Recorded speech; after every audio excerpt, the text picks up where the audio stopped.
Mark in the count. The swing arm now coming back as our countdown continues.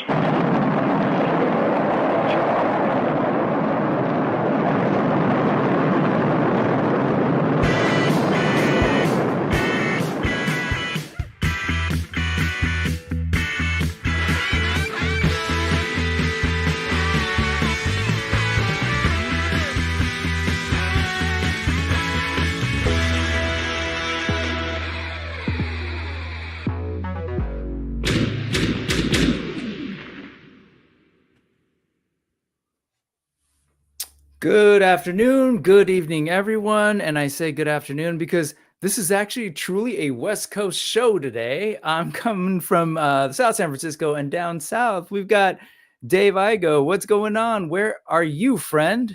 I'm in Northridge, which is Los Angeles, just Yes. a little bit this way, I think. Yeah, It's always weird seeing the map. I'm like, which way is the map? You know, I don't normally bring up earthquakes, but since you and Kev, you were on toying around with Kevin yesterday, and he asked you about earthquakes. Like, oh, I heard you had an earthquake the other day, and that was out in Malibu, right? In Malibu area.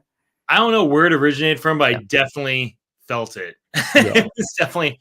I was just waking up, and I was in the bathroom, and it happened. And the best place everyone wants to be when an earthquake is happening is like, yeah, that thing's pretty secure. You just hold on.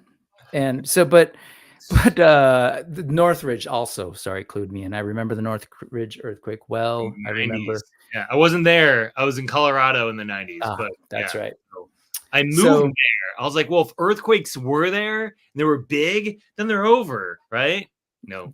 They're, you know what? It's funny. That's why I brought it up, is because Kevin brought it up as if it's sort of like, I don't know, the fact that he heard it out in Canada, and I'm sure people have talked about it, but like, I don't know, I almost like don't even track them much anymore. If it wasn't for my dad calling from Pasadena saying, hey, I want to let you know we had an earthquake, I was like, oh, okay, cool. Thanks. Everybody cool? Yeah. I mean, and I say that until, of course, a bigger one happens. And I'm up here in San Francisco. So if a bigger one happens, you'll feel it. I've documented my life here, so it's been nice knowing everyone. Okay, on that fun, grim note, today, man, we are going to talk with this guy about a toy project that he's bringing to life. He's birthing as we speak. Yes, he needs more people to help fertilize the egg, if you will, of the monsters. That's a good one. And hatch some hybrid creatures. And my then mind went somewhere. I know it did. But yeah, we'll talk about Monsters, which is a Kickstarter that just launched this week. And I've spoken about it here before because frankly, and we'll look at them, but I've been intrigued by the character designs, the approach to this. And I know you saw it because you mentioned it. So I appreciate, I was like, oh, wow, he actually saw what we talked about. And it was Erwin Papa, by the way. It wasn't like he saw it. Yeah. Erwin was like, dude, they were talking about you on Brick. I'm like, cool. And I went and saw it. And we saw it. I'm like, oh, that's awesome. You know, it's like, it's cool when people you don't know. Yeah. Call it like stranger help, right? Like where it's just like, oh, like other people have seen it. Like the Toy Anxiety guys saw our stuff in the Toy Collector magazine. That's why they featured us on them before I went on. So it's really cool seeing like strangers just kind of be like, what's this? Look at this thing. You know, it's like, that's what's up. Because that's what this is about. It's about signal boosting, cool stuff that I want to look at, and I want to look at with other people like yourself, and I want to share with folks. So thanks. I'm glad that caught the ear of Erwin, whose art like is amazing, like absolutely amazing artwork. There's another sort of online friend, the Murderous Automaton, who I actually learned about your stuff through, because I think he's also like creatively involved. He's helped with some designs. I met him last year at PowerCon, and it was a interesting thing because there's this really nice guy just hanging out at the Tweeterhead booth. I had my Monsters stuff because I work at Tweeterhead, so we were there. Tweeterhead stuff, and we had like an extra table to put all the Monsters stuff. And there's just like dude hanging. I'm like, what's up? And we're just talking, and he's such a friendly, positive energy guy. And he's like, could you look at my portfolio? And I'm like, sure. And he pulls out this book. It's like, I'm like, shut up? Like, what do you Right. look at your portfolio? Like, as if like you need a portfolio review. He's Yeah. amazing. He works in the pinball industry. He's like works on, I forget which company, but he does like the animation, The layouts. work on the not the layouts. He does actually like the No.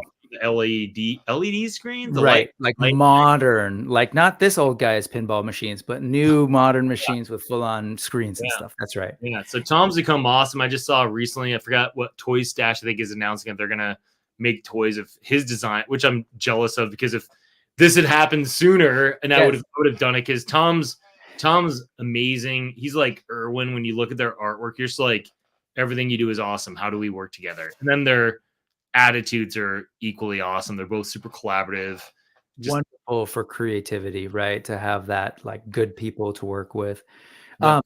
And yeah, it's funny because I know you're going to be on Geek Dad Life after this. So folks, if you didn't get enough of us talking about Monsters, definitely go check that out. That's at 6 p.m. Pacific, 9 p.m. Eastern. But that's part of like the sort of Geek Dad Life family. I'm on a Discord with all the GDL people, including Tom. And so he was sharing his monsters, like his creations as well there all the time. And I was like, what is this stuff? This stuff is amazing. We should make toys. Like, I mean, not us, but we should have toys of your stuff. Yeah. And so it's perfect. It's perfect to hear that he's working with you on some designs. And we've already talked a lot about designs, but haven't even looked at your stuff, and we will, folks. And thank you for your patience. I was having issues with some tech, and then I was, yes. But first, let's say hello to the people. What's up, Josh Brown? Josh Brown, that guy's a stranger. Who's he? He was on the show last weekend, actually. No, yeah. It was great. It was awesome. And, you know, we got to see his stuff, and I'm looking forward to seeing him at Legion's Con. So are you going to be there? No. I might show up. Yeah, I might. I won't have a table because they're completely out. I was talking about that. I might show up and hang out. So there's got to be someone who will give you room on their table, though. If not, it's cool. I mean, I do stuff like guerrilla style. I'll just, if I have copies from the factory, I'll just put them in my backpack, walk around with my Monsters on, and just be like, "Oh, what's up?" You know? Yep. So yeah, cool. Nick Dillinger is here. Ahoy, hoy. He's probably going to be in 6 p.m. as well. Thanos Copter, what's going on? Thanos going to give you a little bit of a day off, but thank you for all your help with posting links. But as you probably saw from our document, the links aren't there because they're here. They're all right here. Josh Brown is here again. What's up? Katie's Toys, bunch of nerds. Yes, we are. Hello to you. JMax77, welcome as usual here on a Sunday. Solo Sinners here again. Thank you so much. Man, that guy's awesome. Always helping out the show. Joe G is here. KJ Smith is here. Scott Baker is here again. Derek Chandler is here. AWOC buddy, this guy. Derek. He's practicing his musical act. Go to Jolanta, folks. You'll see him sing and dance. Oh, awesome. I'm making that a thing, Derek. Sorry. Justin Mohan is here. He was there with you last night hanging out. A lot of these people are here, man. You're building up your following. A lot of them. Yeah. I try to, this is the other thing too. Like when I left one of the live streams recently, afterwards, my wife was yelling at me. She's like, "You didn't even talk about monsters that much. You kept tangenting." I'm like, well, I don't, like, I want to talk about enough. And then like, make, hey, they exist. They're cool. Ask me questions. Then like have a fun new conversation. So it's not like, oh, they're signing up and watching the Dave Igo tour. And it's like the same on every, I want them to be like, oh, what's the weird thing he's going to talk about this time? Yeah, that's the thing. And as you'll see, as people probably already saw from the first 9 minutes and 7 seconds, there's the toys, and then there's the man, the myth, the mind behind Monsters. And that's just as exciting as the toys. So it's kind of like those folks who travel and are like going from show to show to follow a band. You've got some folks following you, so yeah, totally makes sense. Switch up. If they were here, I'd be buying them all dinner if they're hanging out that much. Like, dinner's on me. Drinks, a keg of beer. Ray Paz is here. What's up, man? Peace, Paz. It's hi to me. What the heck? Hi to you and everyone else but me. That sucks. Chat includes you. Allison Troy, Retro Toy Princess. Good to see you. Great to see you this morning on your stream. Seeing you do some awesome artwork. Let's see. He said this took a turn. What happened? Where did we go? What did I do? Was it maybe to a eggs? cool party place. Fertilization? Maybe, I don't know. That was a place you went. Yeah. Rick Jones, hello, hello, hello. Good to see you. And I think Stop Your Lies, no lies. Didn't you see the teaser? There's a Derek in a fur coat in silhouette teasing his debut at Joe Lanta. And Yimbo is here. Hello, hello. Happy Sunday. Yes, you go to sleep because like me, you got to teach the kids in the morning. Okay.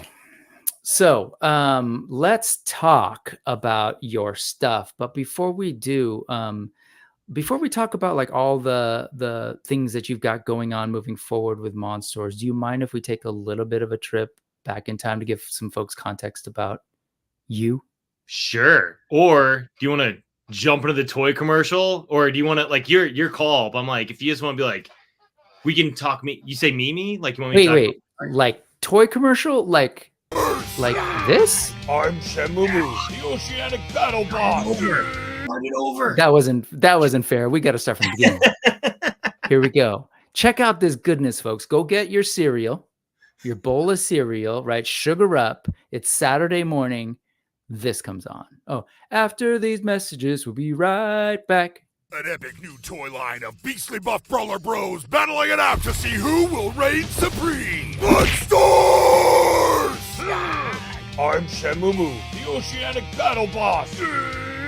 And I'm Sting Cobra, the venomous spike scoundrel. Who will win this epic battle between the first two monsters?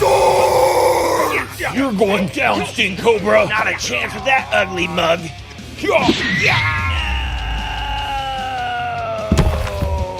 Monsters come with interchangeable parts so you can create your very own monster!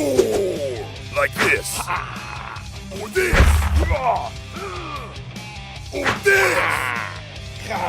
Or this. Don't just get one. The more monsters you have, the more monsters you can make. And every monster comes with their own little buddy. Aw, aren't they cute? But in the end, only one can reign supreme. You haven't seen the last from me, Shamumu. By land, sky, or sea, monsters battle by the law of tooth and claw, as is the way of monsters! Collect them all, each sold separately. New from Igostuff. Got the stuff? I laugh still watching this. I just every time. So the guy who does the main Monsters voice, his name is Aaron LaPlante. He did the voice of the caveman from Primal, the like R-rated Gendy Tartakovsky show. Yeah. So I met him through a mutual friend, Jeff May, at one of Jeff's events. He's like, I mean, my buddy Aaron, he did the caveman and Primal, and I'm like, whoa! And we just hit it off. And his voice is so good. I'm like, dude, I'm doing this toy commercial. Do you want to do a voice? He's like, yes. So he did the main Monsters voice. I do all the other weird voices. But the first time he sent me that new, like it was a second take on that, him yelling Monsters, like I almost fell out of my chair laughing. It was like chef's kiss. Like I love it. I absolutely love it. People loved it as well. People are like, so like now the figures are great, but like Andrew here is like, what about that volcano play set with that big old shiny glowy mouth and everything? That was awesome. I hit on my buddy Darth. I worked with him at Sideshow Collectibles, and he's also worked at Pop Culture Shock, or now it was Pop Culture Shock then, now PCS. But he's like a MacGyver of everything. So I'm like, dude, I have this set and I need it in a week. And he built it out of foam bits. And yeah. I gave him some parts, get some to work from. And yeah, he's like, I'll make it light up. And I'll like, he created the two little island clusters for the guys to stand on too. And then a bunch of extra debris that we could just scatter on the table just to make it feel like the bigger environment. He crushed that thing. And I have it in the back room. And my wife wants to keep it like in our room forever. It's like, because I wanted the mountain to look like a jack-o'-lantern. Like with that mouth, and she loves Halloween and jack-o'-lantern. So it's kind of like, man, your wife sounds awesome. Like she's critiquing you on how to like do these interviews and then like wanting to put your stuff in the house. I love it. And so other folks, man, it truly is epic. That's the thing. It's 100% like you get there and you're just like, oh, this is me with the cereal, right? And like I'm just waiting for like Smokey the Bear or I forgot what the other OG Reedmore cat and whoever else to come up. So it was great. super fun. We need like a PSA for the end of it. Maybe I'll work on one for the for more later. you know. Yes. This will be good. Don't put your hands in the lava. Yes, Return of the Violent Little Buddies. Like, yes, those little, fantastic. I love the little in there too. Yeah. Excellent writing, very metal vocals, borderline death metal vocals. Primal does rule. I'm having a blast with it, and I'm actually watching it with my youngest. It's super fun. Really, you're watching with your young? It's not too bad. My youngest is 11. So Okay, my youngest cool. is Yeah. Man, I was watching all sorts of stuff as a kid. I don't have kids. I don't know. I would probably let my kid watch Predator when they're in preschool. I'm just like, oh, they're fine. It's fake. I would be a bad parent in that regard. So are you an anime fan? Oh yeah, like not as much in the modern stuff. Not because I don't like it, just time. Okay, fair enough. Have you ever heard of one of my favorite movies of all time? Yeah. Oh, which one? Ninja Scroll is like. Oh yes. Oh man, talk about. So on that note, the reason I ask is because and it's total like, see, I can diverge with the rest of them. Yeah, I haven't talked about monsters. That's it. Now let's go Berserk. You familiar with Berserk? Dude, I have literally all the novels up there. Like all the like I don't know what you call them, the collected manga. Not the big ones, this thick ones, the inch thick. Yes. So you know how almost Ninja Scroll-ish in some of the trauma that happens and the assault and all that. Why did I make the mistake of letting my youngest sit through a couple of episodes and get to some of that? And I was like, whoops. Oh, Berserk? So, the show? Yeah. So just so you know, or was it like the original? It was the original. Dude, there's some gnarly stuff in that one. Anyway, I was just like, oh, I wonder how this is gonna. Anyway, he's a great kid. He's sharp. Okay. With that said, before we go on, before we go on too much with the show, just to let folks know what's going on. So this is the Brick Something News, and yes, we have a guest, and we're going to talk a lot about what he's got going on. But we also will talk about some ephemera, some random geeky, nerdy stuff. And if you go to the URL there after the show, bit.ly/Brick Something News, found out that I made it case insensitive a long time ago. So you can just type in whatever. We'll type in that. Or go to that QR code over next to David's flowing locks on his left shoulder. It'll take you to the links during the live stream. I will be dropping in the links of everything that we're going to look at. So you can play along at home. And then when you hear the chime, which I don't have the sound effect for, you can go to the next one. Okay. So that's that. Let's go ahead and move on. How do I do this again? We have to put ourselves over here and then bring this up. And look at this guy. We wanted to go over your past a little, as well as your past hairstyles is what we're going to do. I am. This is COVID hair. This happened because of COVID. So got it. Pre-COVID, that's pretty much what I look like. So I know that this isn't necessarily maybe the beginning of your career, but while I use this as a visual, could you give us a sense of how you got started in creative work in general and then became a creative professional doing toy and action figure stuff? Yeah. So I've been working in the high-end collectibles industry for 18 years. I was at Gentle Giant Studios for 3, Sideshow Collectibles for 10, and then I've been with Tweeterhead now for almost coming up on 5. So I've been drawing my whole life. I love drawing, and I knew I wanted to draw for a living. My parents were super supportive of that. Awesome. So I went to art school, and I didn't get into because like in Colorado where I'm from, there wasn't like, art school. It's like, I heard of Cal Arts, which is like one of the biggest animation schools in the US. I applied for the animation program. I didn't get in because my drawings were too illustrative, like comic booky. Mm-hmm. And so I found in Denver, there's a school called Rocky Mountain College of Art and Design. Mm-hmm. And I went there, did a 4-year program in 3 years. So I went through the summer and I studied a brand new animation program. So it's kind of like learning a bit of traditional stop motion, experimental. It was like everything. Nice. It was kind of like an expensive experimental school, which was cool in one way. And also like, man, I just want to get a strong portfolio, graduate, get a job. But my portfolio was like all over the place. So I couldn't get a job. So I went to Vancouver Film School for a year and a half up in British Columbia. Okay. Focused on 3D modeling, visual effects because when I graduated Rocky Mountain College of Art and Design, the 2D animation industry took a tank. So it's like, I want to be a comic book artist, comic books tanked. Want to be an animator, animation tank. So I'm like, all right, third time's the charm. So Vancouver Film School for 3D modeling, visual effects. Graduated from there, went to Comic-Con with my portfolio and met the owner of Gentle Giant Studios, and he hired me as their first in-house designer. So that's how that started. That's Gentle Giant, who, if folks don't know, they do a bunch of different stuff.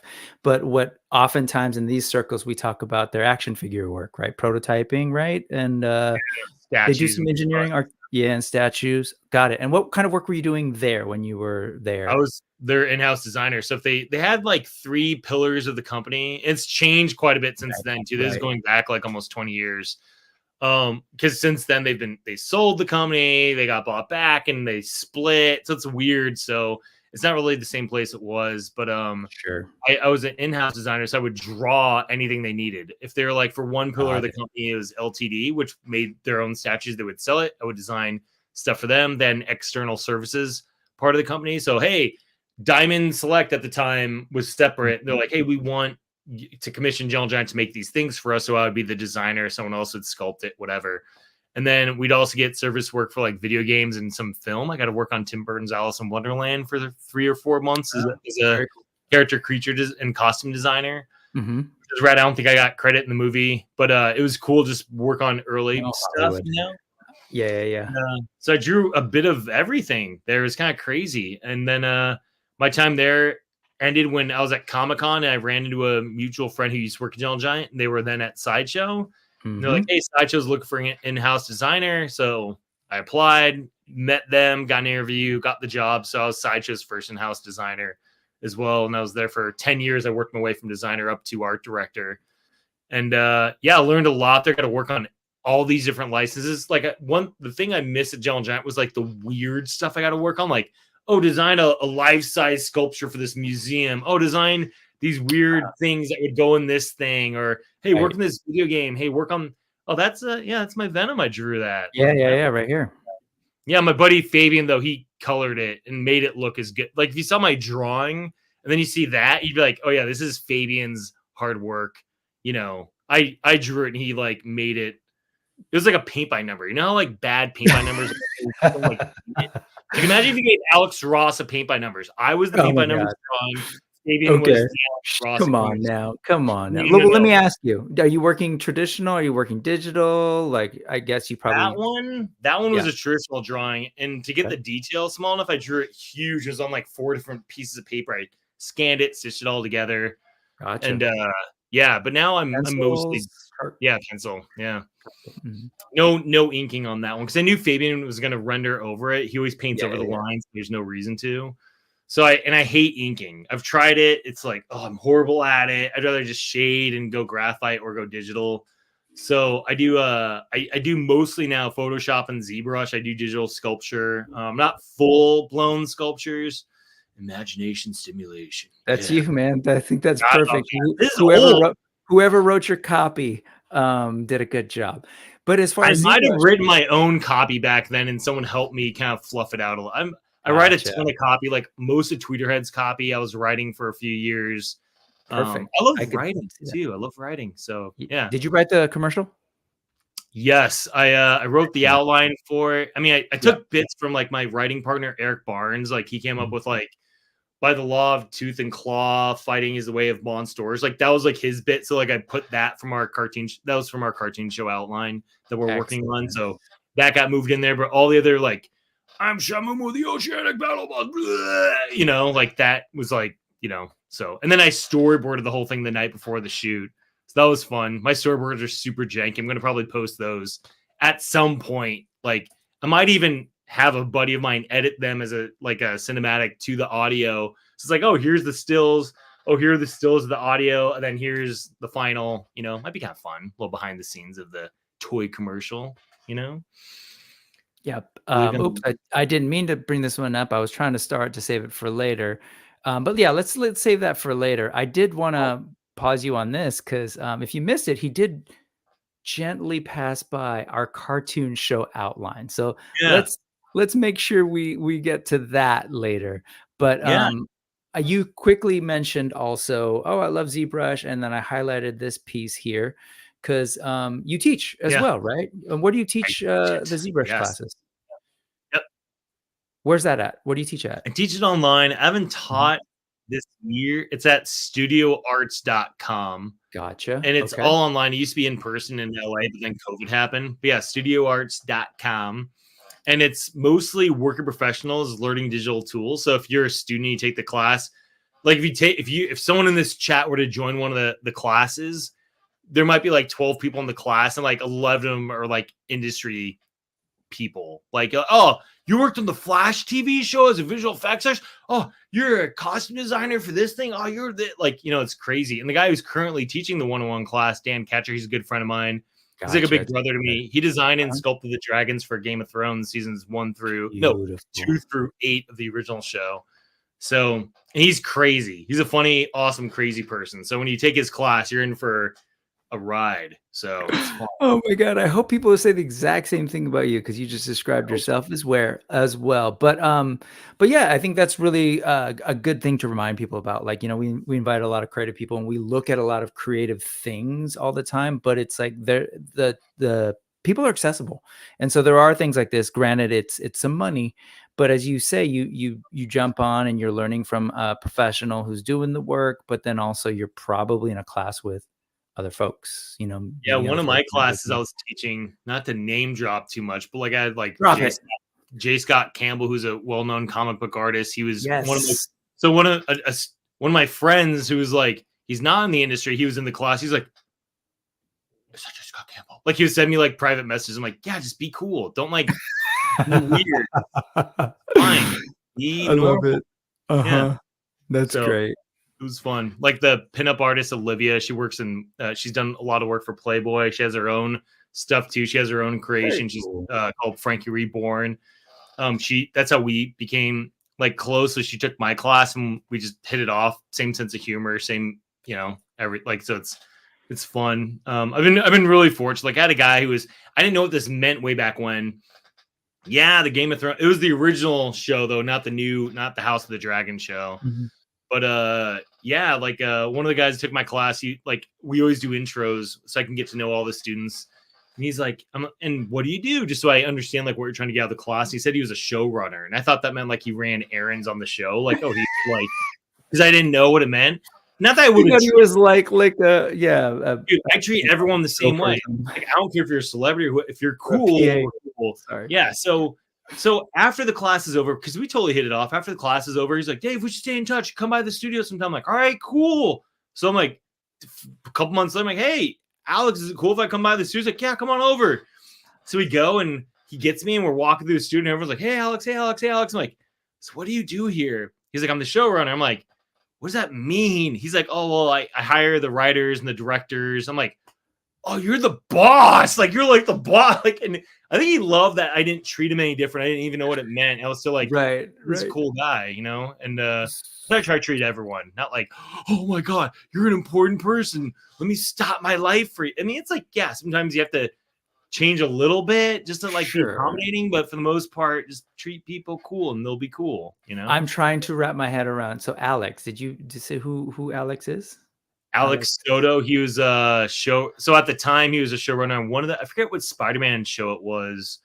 Okay. It was an animation. It was Marvel show.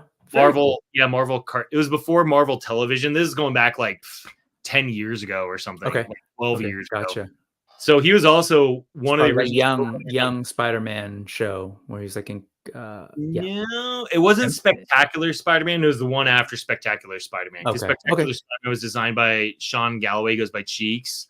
So whatever the one was after that one was Alex's show that he was the showrunner on. And Alex's like big boom to fame was he was the showrunner on Ben 10 when that show really blew up. So that was like his like Ben 10, I love this. That's awesome. Okay. Yeah. So he was one of my. I love saying he was one of my students. Like pushed me down a little bit. Oh, look at you! Like I'm flexing super hard. I'm like, I love it. Or drop the name, but put them in their place. Okay, so that's cool. And then so you were here. You're still here. No, No, Yes. I'm at Tweeterhead now. Yeah, So Tweeterhead now, which is where this is another era. that one. When you were doing interviews, and this is, by the way, this is an interview that Dave did with fans of Power. But I just want to showcase the multiple looks of Dave, the evolution of Dave. That was a ponytail look because it was because of the mask. So always like putting the mask on, so I had my hair up in a ponytail. Gotcha. You can see my and then is really good on that. This is really pretty early, you introducing the monsters. I know you're bringing them to conventions and stuff. Yeah. In fact, that's when I first sort of saw it, because someone took photos of it and sort of shared. I was like, what are these things?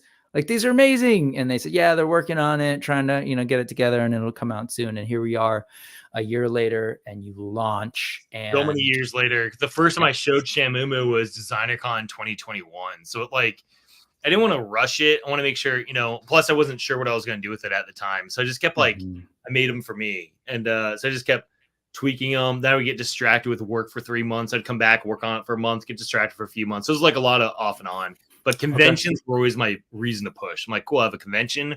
Oh, it's coming up in 3 months. I want to make sure I have an update on this. I never want to go to the convention with like the same thing. So every convention I go to, there's like, hey, here's Shamumu version 1. Oh, hey, next year, here's Shamumu version 2. That's and cool. He's updated and he's painted. You're like, whoa, and here's Sting Cobra on paint. Whoa.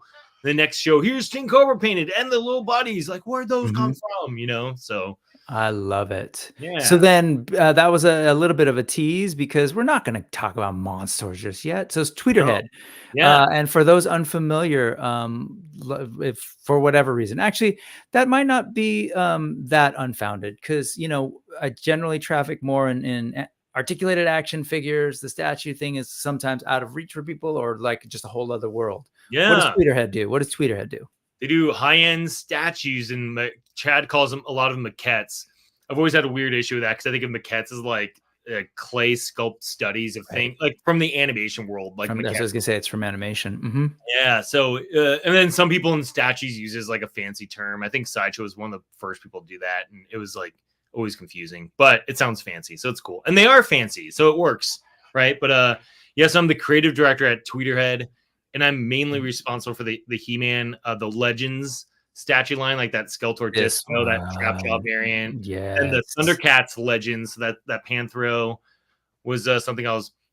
I want to say like I made these. It's like an amazing team. Like those two right there. With Geo Nakpil was the co-designer and sculptor on those two, right? Which is kind of funny seeing them side by side. And Gio's like world renowned, like artists look up to him. You know what I mean? Like he's like the artist, and I forget what his Instagram is, but it's GIO, the Nakpil, NAKPIL.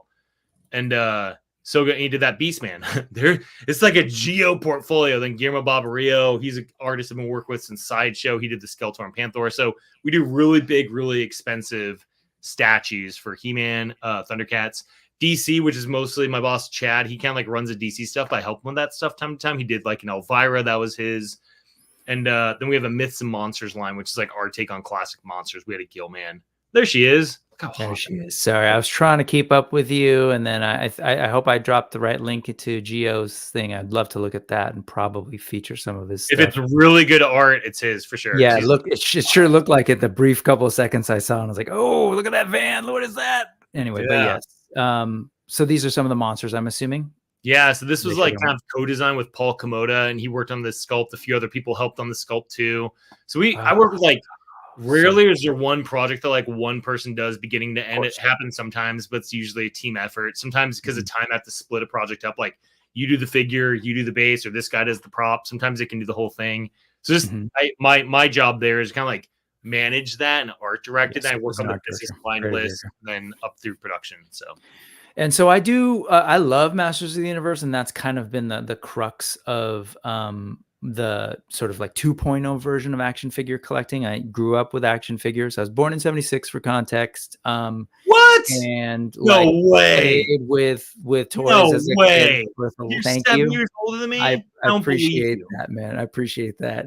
And then I took a path of deep Star Wars, deep Lego collecting. And so I've come back to action figures in this sort of new era of, the 6.5, 7-inch Masterverse, Mythic Legions, Cosmic Legions, Animal Wars of the Kingdom, and on and on. Yep. And so this stuff is always fascinating from a creative perspective, because you said you call it the legends. Is that what you? So it's like, and you described it on Kevin's show yesterday as if you were in charge of the Masters of the Universe motion picture, right? Like a live action, or live action TV show, video game. Right. Like, what would it look like if it was pushed to the next level, kind of a thing? Yeah, So. it's fantastic, and yes, great stuff to you and the team. Like, such excellent work with this merman slowly coming up, and that trap jaw, especially, kind of all the little details in his arm and his sort of cybernetics. I'll get to that up here, but just excellent stuff. So thanks. Yeah, we always, the fun thing is it's not just like make things up as we go. It's kind of like trying to find like what would make sense for this character and how does that fit into this world. And not so much like story and character. A bit of story. Like, I don't like, oh, what's his exact backstory? It's like just enough to give things like enough meaning. Like, hey, if Trapjaw lost his arm and I had one arm, how would I put this thing on? It's like, oh, ratchet straps. That's like the thing on his chest.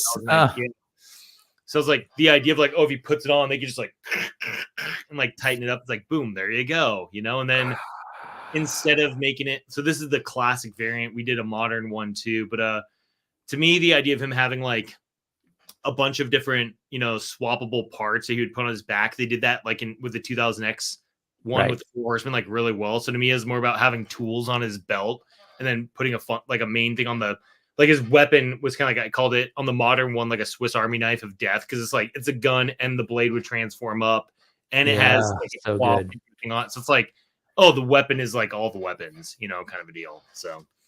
Excellent stuff, man. I love it. And thank you, Joe. Yes, brick don't crack. I got it. Appreciate that. And so yeah, absolutely. The Motu stuff always looks so cool. It's super I don't mean this in any weird demeaning way to anybody else, but it's very tasteful. It's very like taking what exists but pushing it to this other place without, you know, I don't know. It just feels like very selective and very, I don't know, thoughtful. Thoughtful is probably better than tasteful. Tasteful sounds so elite. And then this stuff is great too, but this tends to skew a little bit. I feel like this skews a little bit more close to what exists with a little bit of your work. Am I right in that? Or are you, it depends. Are you just as open? So I'm totally just as open. So these are both kind of continuations of what I worked on at Sideshow. We did some Thundercat statues at Sideshow. We did He-Man statues. We did Ninja Turtle statues. We did a Voltron that I'm super proud of.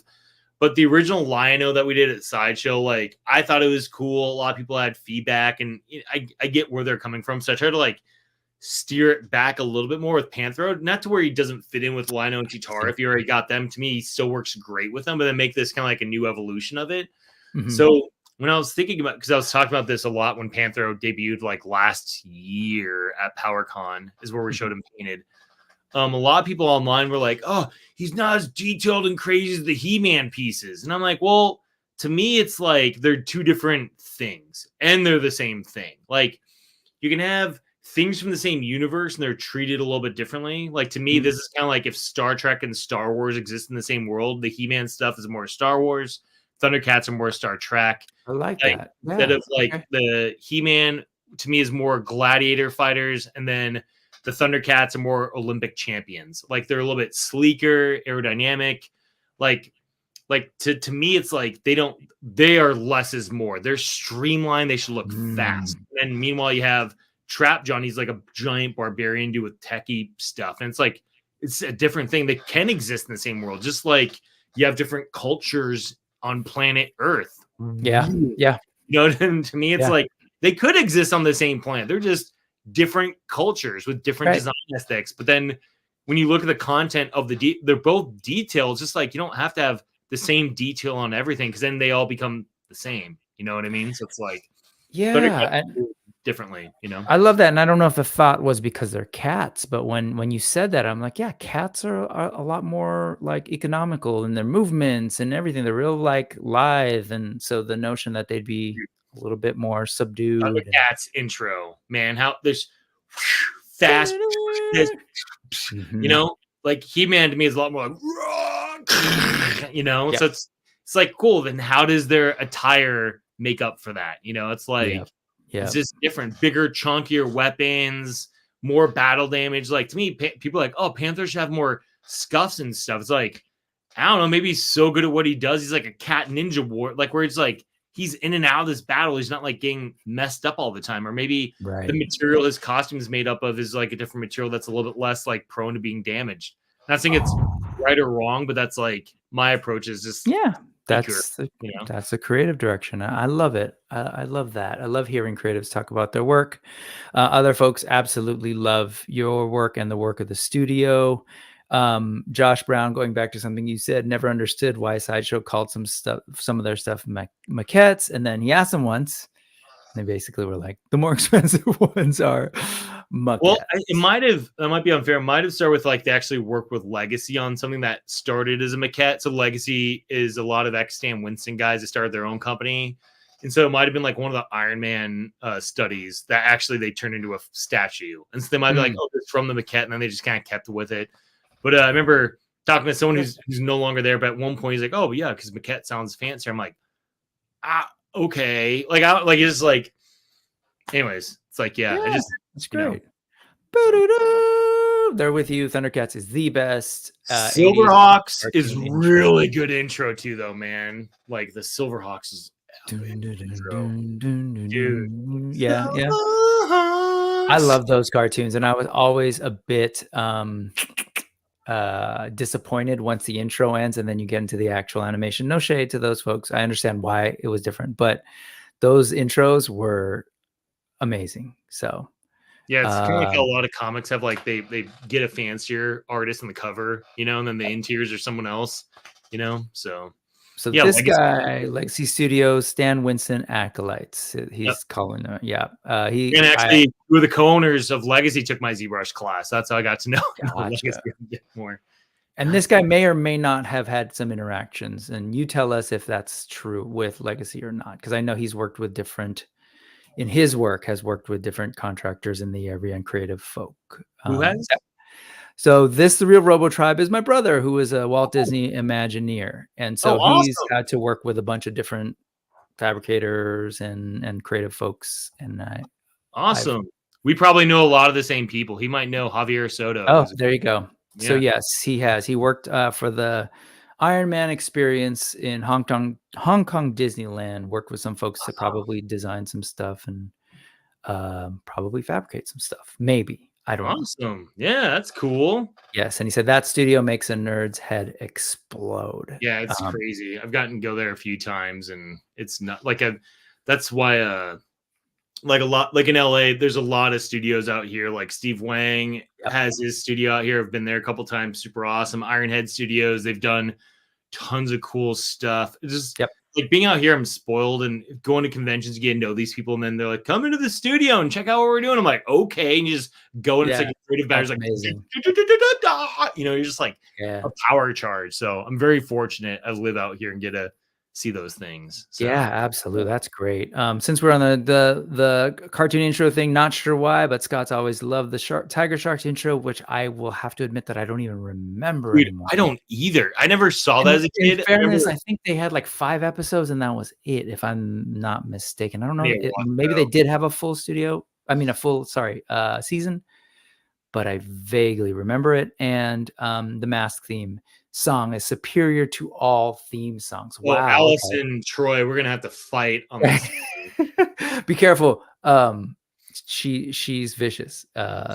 She's vicious. Okay. I met a ton of I can get my ass kicked by most people. Not that but I'm like, if I met her, I'd probably be like, she'll take you down. She'll take you down. Okay, so let's pause a second on talking about Dave Igo, because man, we could go on, and you've got some amazing stuff, as we know. But let's go ahead and shift a little bit and talk about some other things. And since we're on sort of statues, it's ephemera. So like you and I know you've been super busy. I've been busy and haven't like shared some links. So let's just take a look at this stuff together and just whatever, like any thoughts. Let's take a look. So this first thing was a Red Sonja, it says 1/8 scale model.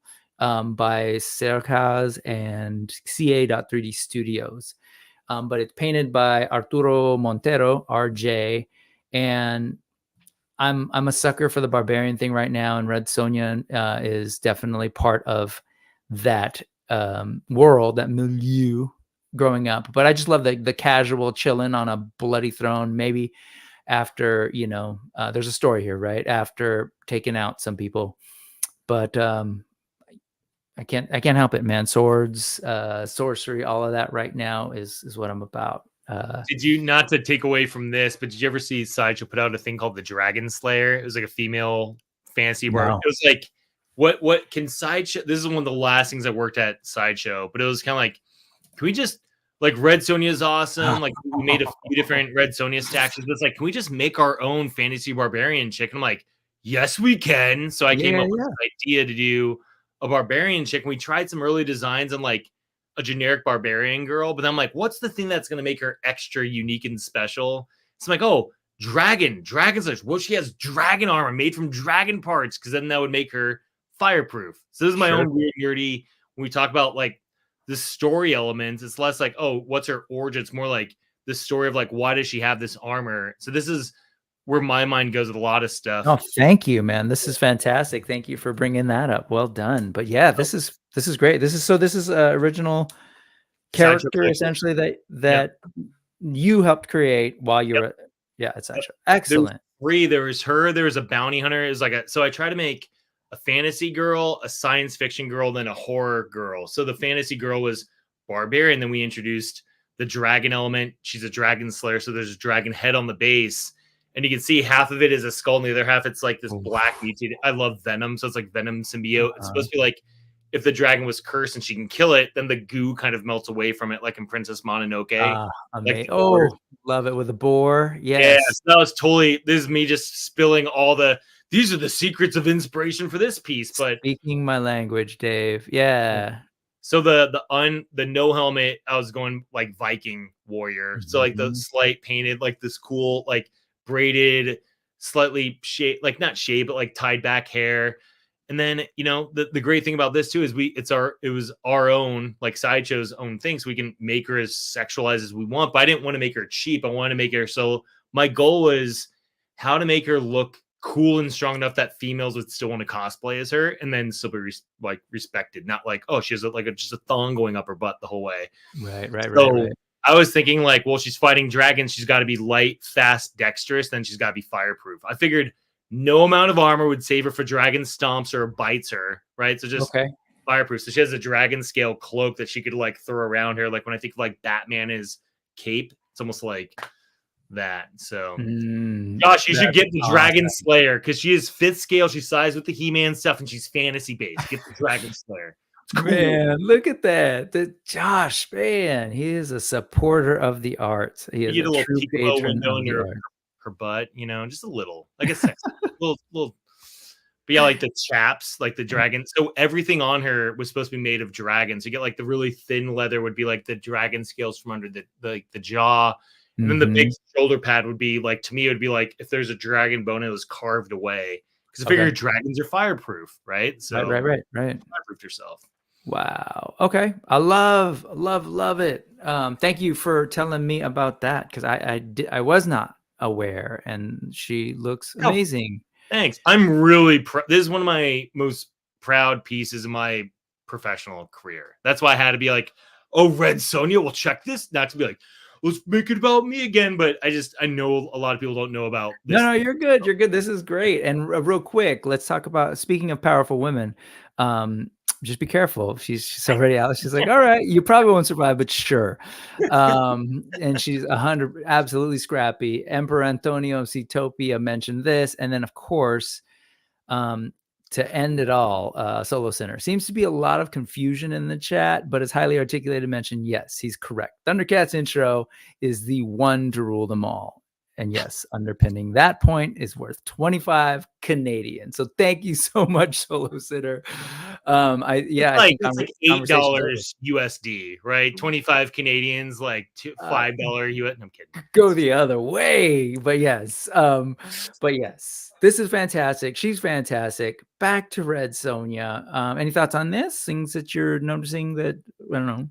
It's an interesting one, and not to be weird about it. It's like one of those things. I'm like, is this a illegal license thing? Sure. I don't want to like over promote, but it's like you're fair enough. And I get like a lot of people don't know. It's like, oh, this company made this thing, and it's like I'm just hypersensitive to that because I deal with that all the time with Tweeterhead. But it's a really cool pose composition. I love it. It's cool, and I'm like you, dude. I love sexy barbarian chicks. I'm huge into like the sword and sorcery stuff. I mean, like I'm trying to figure out how to work in females into the Monsters line. I would definitely go for like raged out buff like barbarian girl would be like my approach to that stuff. So it's cool. I love this pose. It's super cool. Man, that could be really cool, especially if you're still doing part switching. There's some interesting stuff going on there. Yeah. I love the sort of injury too going on. And thank you for naming that. You're absolutely like I totally get it. Having worked with professional, I think that's very professional and wise of you to name and to be concerned about promoting stuff that's unlicensed. But it's all good. I would know. I do it all the time here. There's so many new toy companies. I'm like, it could be real. Nope, it's not. It's right. It's like it's hard. It's just like, I work for Tweeterhead. You don't know if like they're doing a competitive thing, and then Mattel is watching. It's like Dave's promoting this thing. And like, oh, whatever. Dave is not. Dave is here as just a buddy, not in his work capacity. Long for the ride. I love the art, man. The shadowing kind of happening under the hair. The paint works awesome on this. Yeah, it's super cool. Anyway, I'm into it. Let's move on and see what else. Glyos. So and I'm kind of picking things that are like kind of tied to what you're doing, but Glyos, I'm assuming you're familiar with the system. Yeah. Yep. Especially since you're working on a line that has some popping and swapping going on. Folks should be familiar based on past shows, but it's a tiny, it started off as tiny little figures that had interchangeable limbs. And, I was here with Orc S, Steph, before talking a lot more about it, but I just thought part of what's really cool about that toy line is it's the interesting shapes that you can kind of create because it's all like popping and swapping. I'm assuming you've got a little bit of a Glyos collection over there that you're looking at. A couple, I love these guys. Love creature animals. Oh my god, sorry, I missed it. What was it? I got a bunch. Beautiful. Oh my god, love that. Wormco. Dude, it's my buddy. The names. Names are challenging, but it's very muscle. Like I know you've drawn some inspiration from the Keshi stuff. I'm still sitting on my childhood collection up in the attic too, but similar to that, right? So like people are putting together these characters, and I just love that they've achieved this, non-humanoid, like pustulely, like gooey thing, but with these parts. And I think it's such a great shot too, in terms of like the reflection and everything. Cool stuff. Do you hunt these down? Are you like looking for the drops and stuff, the Onell stuff? Not a ton. Like I get like my buddy Suman, and that's who I'm trying to remember his toy company name. I hate that I forgot it. Josh Brown, please help me. What are these called? I feel so bad. I should have come prepared. I'm a bad friend. No, you had no idea we were looking at this. He's not a bad friend. I get all of his stuff. I'm always going to like his booth at every convention he's at. I'm like, all right, what are the cool new ones you got? So I usually go for his. I go for a couple others, but I'm not like I got also. Oh, he's in the other room. I forgot the guy's name too, but he did this like glow in the dark Cthulhu warrior. Like skeleton, it's like Scareglow meets Cthulhu kind of a thing. And it's like he's like this big, and I have what else do I have in here? Yeah, they're all in the other room. Dang it. All good. Could have been ready with glass. Oh, here's another one. Yeah, so like when he had these guys all come out, like a bright, colorful creature, Wolfman, and like a Yeti. I'm like, dude, sign me up on those. So I went and bought like a bunch from him. Josh won't be able to help you because the only Glyos he has are Dan Larson's Secret Galaxy characters. Oops. And then, But I think this thing's really cool. The way they kind of, like I said, achieve that weird alien thing of these parts. Because I've seen these parts together and they make kind of a humanoid thing. So I appreciate the parts. I appreciate the creativity of the build. And I love, love, love the photograph.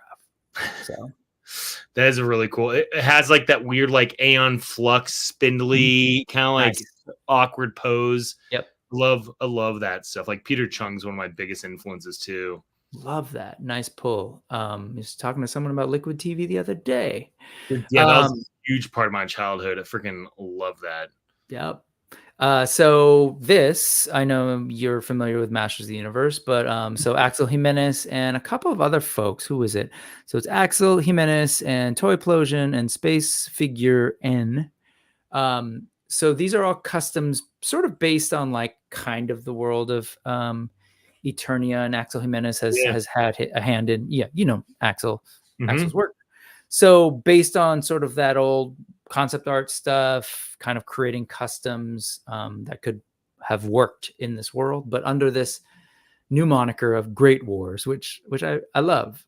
This is the Thunder 3, and it's a thing that is being sold at Toyplosion. Sorry, it's actually Axel and anyway, at these two conventions. Oh, cool. But I don't know. I love the indie thing. I love custom folks just kind of like doing their one-off pieces. There's a couple of like toy makers who are doing something similar and that I've kind of just started to follow. And I don't only love the actual like object, but if you take a look at the artwork in the background and like, I was talking to you before this about my design background, like I love that stuff too, to kind of make it a complete presentation, right? Yep. You check out this total like old school Motu back of the box stuff going on. Yep. To me, this is like an interesting thing, and not to like it's so cool. Like I just don't get why they didn't just push it a little bit more to make it 100% their own, rather than like the Great Wars, just like definitely the He-Man, right? You know what I mean? Like just go look. Like that's to me with Monsters was like how like it has all this inspiration, then just like mash it, reskin a bit more, then push a bit more, and make it like 100% you can own, because this stuff's cool and it's awesome. But then it's just like that to me is almost where it stops, because like, well, then what can you do with it after this? Well, right, you can't really do anything with it, because then I'm sure like if it stays a small indie movement for just a toy here, a toy there, it's probably fine. But if it blows up into something bigger, like as soon as you're like, all right, let's make a cartoon show out of this, and you're gonna get bombed, like just smash, like, you know what I mean? So it's like, my sense is they're probably not looking to do anything like that, but more so like there's this itch, as many artists, like I'm sure if you've worked at a place and you like, you had this great idea that the client didn't go with or whatever, or didn't for some reason didn't happen. And I think it seems to me like he's more like scratching itches of like, hey, here's some old stuff that could have been, and not necessarily looking to make it into a whole new thing. But by the way, I found it. Rocom Toys. I'm so happy because my buddy, Rocom Toys on Instagram. I feel like an idiot, but yeah, I knew it was my buddy Suman. But I'm like, what's it? It's Rocom. It's like Roco. Like, but yeah, that's what these guys are, and he's done a bunch of other stuff. Oh, too. You know what? Somebody brought up is Josh actually, who brought up Mighty Maniacs. So that it's related. Mighty Maniacs. Yeah, Rocom Toys. He was there. He had you. Gosh. All good. You know what? And I love this. Let's call an audible. See, I knew like with your energy, like we could just go. Let's look at Rocom Toys stuff. So they do Glyos stuff. I think all these are I think they're all Glyos. I think. The Mighty Maniacs are like, I love them because they're original, but then there's like, oh, this is a nod to this thing. This is a nod to this thing, But they bring their own to it too in a fun, weird way. So. That's awesome. And you can see the thing that I just pulled up. Allison is very much like a deep researcher when it comes to Motu, especially both Princess of Power and Masters of the Universe. And so she's like poured over all the concept art and knows all this stuff. But apparently that was a actual 1981 design that was likely never got made. Just trying to bring it to life, Yeah, so that's like what Formo did with like when their original Formo, like Legends Dragon, like the Wave 1 before they changed it to make it like Wave 1B, right? Right. And Mighty Maniacs are awesome. Adam says, I wish I'd back more of these. The last round of their Kickstarter figures. This stuff is great. The Mighty Maniac stuff is fantastic. And surprise, I'm drawn to these vinyl toys that are like painted in the Color way of Spider-Man, Ultraman, Iron Man, Deadpool. I love that, man. That's like some fun Sofubi action. This is great stuff. And I love the whole Glyos thing. And you know, I'm a big Mythic Legions fan as well. So there's like a direct lineage there. But shout out to Rocom Toys. See, you forgot their name, but then they got time on the show for us to take a look at the stuff. Yeah. So it all worked out. Good job. They're like, thanks. Now he owes me money, actually. Right? Plugging him. It's like, hey, no, I'm kidding. So the Monstors thing that we are going to get to, is this going to be your first time producing toys? Yeah, I have a licensing deal. Someone else produced one of my other things, but it's a Fubi, so that's like a totally different thing. So this is my first time making like actual injected plastic action figures. Got it. So you'll be dealing with this in your life relatively soon. Yeah. So this is the Meta Travelers. Speaking of Four Horsemen, see, those guys get around. They helped sculpt these, and this was a Kickstarter that happened last year. Legendary Meta Travelers, and they're in the phase of like they're in production. This is their tools, and I love when companies share this stuff. This is some of the first pieces spit out on sprues, and just I think it's fantastic to sort of see this stuff, the behind the scenes stuff. I was that person who loved DVDs because of the extras and appreciated a good DVD that gave me some behind the scenes stuff. So always fun to see this stuff. Can you see like the dollars in this yet? Have you trained your brain yet to think about the cost of these things, or not quite yet? It's crazy because I mean it depends on the factory you're working with. I mean, tooling is tooling. It's going to be like I've heard some people get like really low amounts of tooling blocks, but then the quality of the injection, the plastic is like not good because you get what you pay for. So I'm not sure how much the information. So I'm working with a production manager who is works for the Four Horsemen, Chris Garwich. He's awesome. Oh, you're working with Chris. That's right. I forgot that. Yeah. So the number he shared with me, I don't know if I could just like share that because it might be like because of the deal he has with his relationship. So it's just that's where if it was just me, I'd be like, oh yeah, this is what I'm paying. No, I don't really care. But let's just say my goal of $120,000 for my Kickstarter is barely above breaking even. Okay. Maybe. You know what I mean? So it's like people like when they see, I was talking with a buddy about this. If you see like Kickstarter, it's like, oh, they got $200,000 in funding for all this stuff. It's like, if you think they're getting $200,000, it's like not how that works. You know, it's like, it's you know, that's it's insane. Like making toys. So it's expensive is what I heard. So on that note, no, I'm just kidding. We'll get to that in a little bit. Yeah. Money. Give us your money. To finish up with the Meta Travelers, here is fresh off the press, some test shots of just squeezing whatever plastic they can through the molds, and again, just constantly doing all the little, you know, checking it out, see if they like it, making adjustments until we get to the final stuff. So this is a glimpse into the world that you're going to be coming into. Yeah, I mean, I've been adjacent to it, you know, like at Sideshow when I worked there, they had a 1/6 scale program. So they made like 12-inch articulated figures, and we dealt with tooling. But yeah. A lot of people think like, oh, toys are cheap and you make tons of money. It's like, dude, it's not.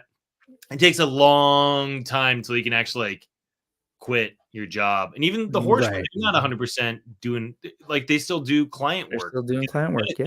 It's like, it's insane. Wrap your heads around that, folks. And absolutely, Adam says the math hits different when you're on the maker side. Absolutely. Yeah. He's involved with AWOC and upcoming, I'm going to kill the name because it's changed so much, but Zombies from Outer Space, I think, with Arlen Pelletier.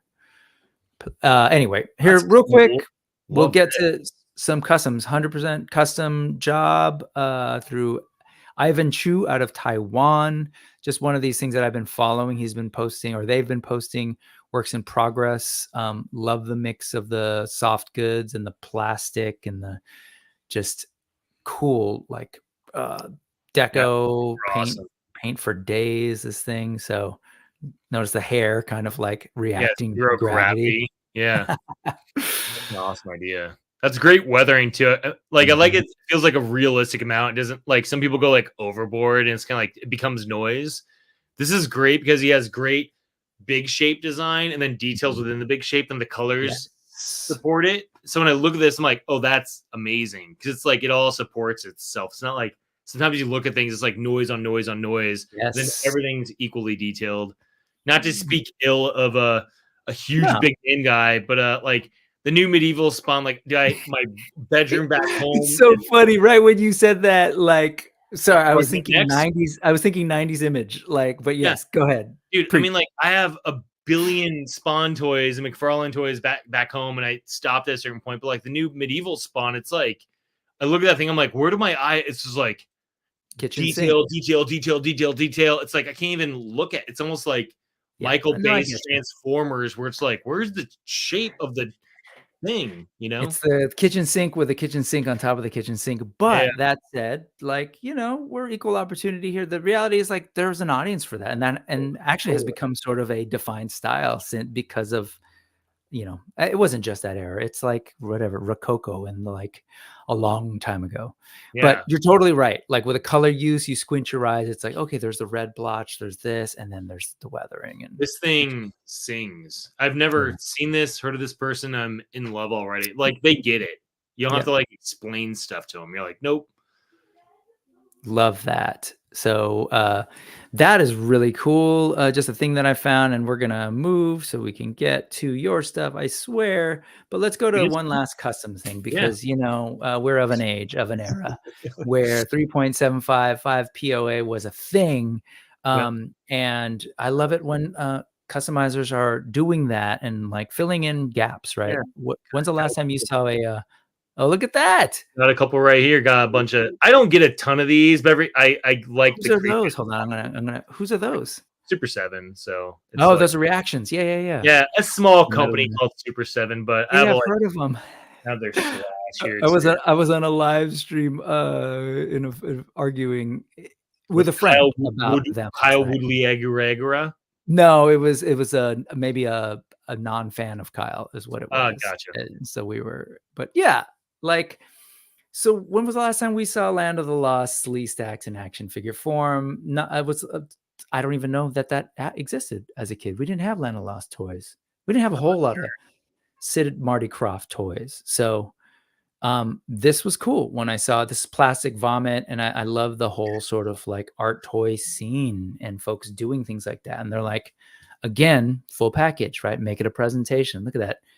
Gorgeous Sid and Marty Krofft logo in there, presents with this beautiful artwork. Is that Tom Whalen? It looks like it. It totally looks like it, but I don't know if it is, and it doesn't shout it out in the. Yeah, it might be someone like copying it, or maybe he did a print. They might be stealing it for their packaging. I mean, that's where it gets weird. That could be a thing too. Yeah. I appreciate your principles, sir. There's this, which I clearly homage to in the beginning of my show. That's awesome. Yeah. Oh, that's there. My Moon Man over there. Taking lines that we love, like this is where it becomes art, right? It's the thoughtful juxtaposition of different brands, and but yeah, like you got your one-offs are different. Like I'm customizing, matching together, selling. To me, that's different than like, oh yeah, I did this thing. Even, I mean, dude, I'm not beneath it. Like I have my pet Slash from, you know, it's like so good. But the guy, it's like, hey, he made like, you know, 80 of these or something. It's not like, oh, he's getting rid. Like it's a weird gray area where I'm like, hey, I do support some of this illegal. And it also, at the end of the day, something like this, it's not intended to be like, hey, I want to fool someone and make you think it's a G.I. Joe or make you think it's a Star Wars. It actually is meant to like show love for both of these things and celebrate them in many ways. So it's a different deal. I love mashups. One of my favorite things in the world are good like this. I love mashups. Seeing one of my favorite cosplays I ever see was the Boba Fett Wolverine guy or Jango Fett Wolverine. It's like so clever. I love it. Yeah, Boba Bat. Yeah, this is wild. This is the real Hut Slayer. Very cool. I dig the armor. I don't know if it's a reference to something. It says Gladiator Leia, the real Hut Slayer. I don't know if the armor style is a mashup from something else, but I think it's a fun concept, especially in her. It reminds me a little bit just because it's a female with gold armor, like the C-3PO from Spaceballs. Spaceballs. Yeah, I forgot her name. And it was, oh gosh, what was her name? Oh, I'm forgetting her name, but we had technology to look this up. Yeah, I know, but whatever. And so these are Storm Shadow, Trooper, and I'm doing a bad job of pretending to be Thanos, but let me go and post some links in here for the folks who are with us, and then you can get to the account from there. And Destro, PO, I love it. Destro, PO. That's crazy. And pre-order now. I love it, man. This droid is playing Galaga, and he thought we wouldn't notice. I think it's fantastic. Okay, that said, let's get to the real deal, man. Enough of this. Let's see this Bros again. battling it out to see who will reign supreme. Oh, it's not even there because I hid that. But here we go. Talk to me real quick about the line. While I have this as a visual, talk to me about the line as so what's the concept behind Monsters? Yeah, so it started when I was looking at my toy collection, which is mostly He-Man, Ninja Turtles kind of stuff. I mean, like I have some Street Sharks, Extreme Dinosaurs, but I love like the Super 7 figures. I have the Alien, like the Metalube Mutant and the Creature. So I love like animal-y, creature-y things, but I love I've always been an anatomy buff. Like I don't work out at all, but I love like drawing. Like I learned drawing buff dudes like superheroes and comic books, and I was like Greg Capullo is my favorite artist of all time. Nice. Spawn, all that stuff. So I'm like, cool. How do I mash up the He-Man 90s Spawn, Greg Capullo, like that with like creaturey animal stuff? So instead of making just like one animal, I remember I wanted a shark with bull horns on it. Like this is where I started with. So I'm like, how do I pull DNA out of that? Like, oh, it's two animals. Like, is there a way I can do two animals instead of a shark? I did an orca because I thought the black and white pattern thing would be what gelled them together. Because I wanted something that made sense, not like completely random. Because I feel like if it made sense, then it visually works better. And it might not be something that people know immediately, but I think it, even though it's bizarre, it doesn't feel as bizarre. It feels familiar, if that makes sense. It feels like acceptable. Absolutely. Yeah. So, and then that was Shamumu. So he has this, Irwin came up with the idea of the cloven feet with the webbed hands, make that contrast. And then the other one I wanted a snake guy with a claw arm because I love Scale Tail, but I hate his snake not leg body because it like he always is like leaned over. You can't set him up straight. And I love claw arm things. I'm like, hey, clawful, whatever. But instead of making him a crab like thing, we went for a scorpion. So you have a scorpion tail. Because I'm like, how cool would that be? You have a cobra with fangs, he's got a tail and he's got a claw. That'd be a great adversary for someone like Shamumu to have to beat up, It's just like, so that's where it kind of started. I'm like, two animals mashed together, buff brawler, beastly bros, and nice. Yeah, and then that's where the play feature comes. So you've got the folks they're doing the battle and they're gonna go to here we go. There's Shamumu, right? And then they're going to go up against each other, and they bash, and then whoops, the violence ensues. Bam! Body parts fly, and so from here we get a play feature. Well, let me grab that arm. So talk to me about that sort of as a feature, and maybe even if there's a conceptual piece to that. Mashing these guys up. Monsters 1.0 was something that existed like in 2018, 2019. I was just making like my own buff body. And then I had, and he was like a 3D printed him as one-offs with a bronze color. Cause I think of like bodybuilder bronze, Sure. And so I had clean arms, I had hairy arms, and I had scaly arms. I had a Frankenstein head, a Krampus head, and a Triceratops head. So that's kind of like the original 1.0 of Monsters. And it was called Monsters. And the ors was you could swap all the body parts. It was like, or this, or this, or this, or this, your own. It was going to be, my business model was going to be 3D print made to order. So you'd go to a website, be like, oh, I want the clean body in red. Boom. Oh, I want the scaly body with a Krampus head, glow in the dark. Boom. But I just knew it would never make any sense for me time-wise, and then also the logistics of keeping track of all that. So I did a few for friends and family, a couple people I met at conventions. I was selling them for like $50 each, and they were 3D prints. They weren't even detailed. They were like clean body, but then you could see all the build lines because it was an FDM printer. which added some charm, just like the plastic vomit stuff you're looking at. There's like a charm to kind of like it's not super detailed. There's some derpiness to it, imperfections. It's like, oh, that makes it feel like it has this weird charm to it. So that was part of the original DNA. So with Shamumu Sting Cobra, I was like, I always liked the idea of Sting Cobra's arm going on Shamumu. So I kept that ores from the original thing, brought into this.